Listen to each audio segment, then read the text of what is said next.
Olá meus amigos e minhas amigas, como é que vocês estão? Estamos aqui dando início a mais um conteúdo com informações atualizadas sobre o maior time de Minas Gerais que está se preparando para a partida deste final de semana contra o Vitória. Um adversário que, na minha opinião, vai ser dificílimo para o Cruzeiro.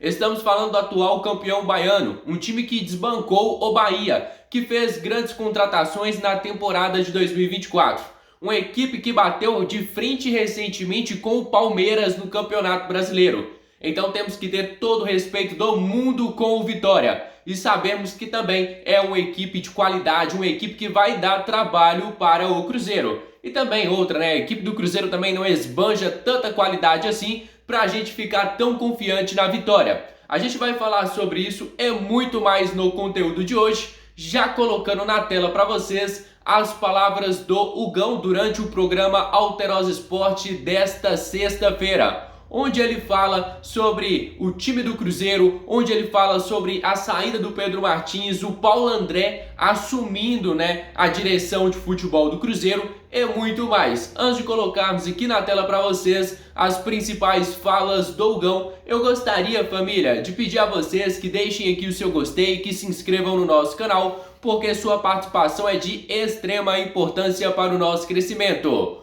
Contamos demais com o apoio de cada um de vocês. Agora confira as principais falas do Hugão. Está do lado de fora. Por quê? Porque há pouco tempo a cúpula do Cruzeiro fez uma crítica à SAF do Vasco, falando que a SAF do Vasco não é um exemplo. Até acho que realmente também não é. Acho que não tem uma SAF ainda no Brasil que a gente possa falar assim, opa, exemplar aqui, porque nenhuma ainda correspondeu às expectativas ou chegou ao objetivo que todo mundo espera, que é o pagamento de dívidas, a execução de tudo que está acontecendo, e uma virada de chave do que era associação para o que é agora empresa. Né? Por quê? Porque eles falaram que não era um exemplo de negócio, não era um exemplo de gestão.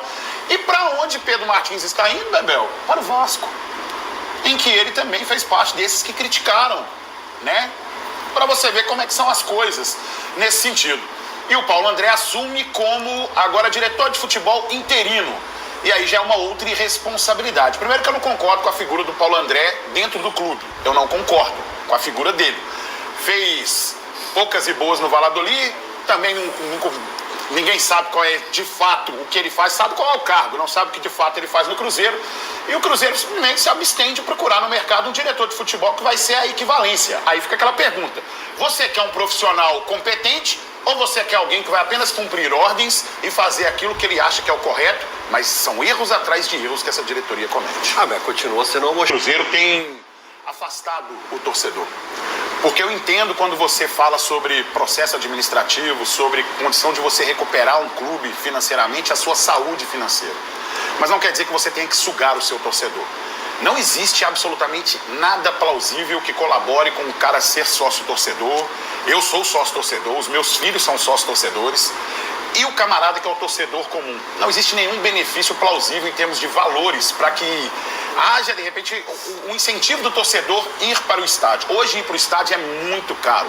Quando eu levo o Samuel no estádio, por exemplo, Bebel, o meu filho, um filho só, eu não consigo gastar menos de R$200. Imagina 2, 3, 4 partidas no mês. Como é que isso fica realmente para o torcedor?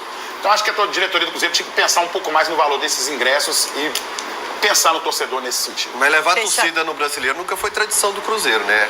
Você pegar todas as competições, o Atlético não ultrapassa o Cruzeiro em recordes, principalmente em competições internacionais. Não, a maior final, o recorde é nosso. Calma, Calabresa. O maior recorde é nosso de uma competição internacional, que é a Supercopa dos Campeões, que o Atlético nunca participou. Se fosse participar, era 50 anos depois. Vocês estão vendo que é atropela. Não é recorte, não, Galo. Eu tô pegando toda a história do Campeonato Brasileiro. O Galo teve 10 vezes o brasileiro. Não, tudo bem, você quer pegar a história do Mineirão toda? Quer pegar a história do Mineirão toda? Você quer pegar a história do Mineirão toda? Quem levou mais torcida? Milzão. Como é que é? Milzão, quem levou mais gente no Mineirão? Milzão, quem levou Milzão. E no Mineirão? Sério, bicho? Sério? Sério mesmo? Mais gente levou. Milzão. Quem levou mais torcida?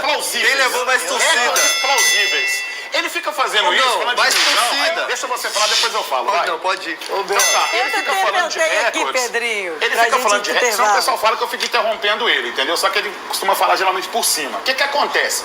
Você falou de recorde, você falou ontem sobre confrontos. Eu falei, vamos então, já que você fala sobre quem tá valendo, vamos de finais. Aí ele correu, ele quer confrontos diretos. Aí quando eu falo de coisa, ele fala, isso é museu, não vale, mas pega vitórias de 1920, para poder comparar sobre isso.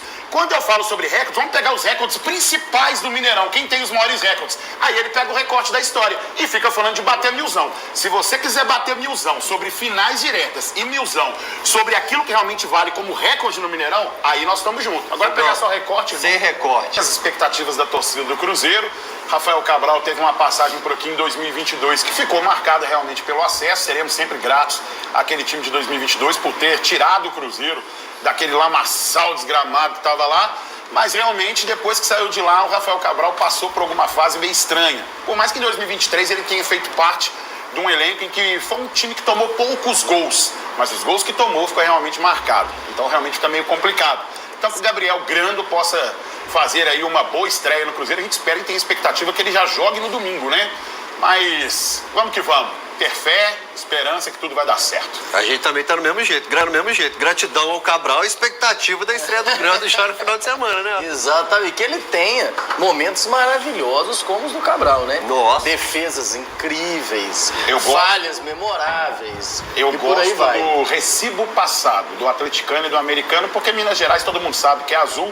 Tanto é que o atleticano e o americano vivem mais de Cruzeiro do que dos próprios times deles. Muito obrigado. Agora prestem atenção, família, vamos trazer aqui de volta o nosso quadro De Olho no Mercado, porque apareceu um nome bem interessante, um jogador que na minha opinião vai ser uma oportunidade para qualquer equipe do futebol brasileiro. Eu estou falando do goleiro Cássio, que pode entrar no mercado nos próximos meses. Isso porque o goleiro ele fez um desabafo recentemente em um resultado ruim do Corinthians na Copa Sul-Americana após perder para o Argentinos Júnior por 1-0, onde o Cássio teve uma falha ali e acabou sendo muito criticado pela imprensa e também pelo torcedor corintiano. E na entrevista do Cássio ele falou, olha, se o problema sou eu saio do Corinthians. Se vocês acham que é sempre o problema meu, eu saio do Corinthians. Corinthians não faz gol, o problema é do Cássio. Corinthians não faz isso, o problema é do Cássio. E eu sempre achei o Cássio um baita de um goleiro. E pelas palavras dele, parece que o ciclo dele no Corinthians estaria próximo de se encerrar. E o Cruzeiro tá precisando de um goleiro de mais confiança. O Cruzeiro tá precisando de um goleiro de mais renome nacional. E o Cássio tem seus 36 anos de idade. E sinceramente, para goleiro, ainda é muito novo. Um goleiro do nível do Cássio vai, sem dúvidas alguma, jogar em alto nível no mínimo até os 40 anos de idade. E o Cássio, na minha opinião, vai se transformar nos próximos meses em uma oportunidade de mercado, ainda mais após o seu desabafo. Ainda mais após o Cássio estar recebendo tantas críticas assim e o clima ficando pesado lá no Corinthians. Cássio, sinceramente, eu quero que o Corinthians se exploda. Torço contra o Corinthians. Mas se aparecer a oportunidade, eu acho que você poderia ser sim uma solução para a posição de goleiro do Cruzeiro. Pergunta a vocês aí de casa, o Cássio seria uma boa ou não aqui na Toca da Raposa? Agora, família, eu vou estar encerrando por aqui o nosso conteúdo e espero que vocês tenham gostado do nosso trabalho. Se gostou, deixa aqui o seu gostei e também já se inscrevam no nosso canal. Fica agora com o meu grande abraço, fica com Deus e até a próxima! Fui! Família, vou encerrar por aqui o nosso conteúdo e espero que vocês tenham gostado do nosso trabalho. Se você gostou, deixa aqui o seu gostei e também já se inscreva no nosso canal. Contamos demais com o apoio de vocês. Fica agora com o meu grande abraço, fica com Deus e até a próxima. Fui!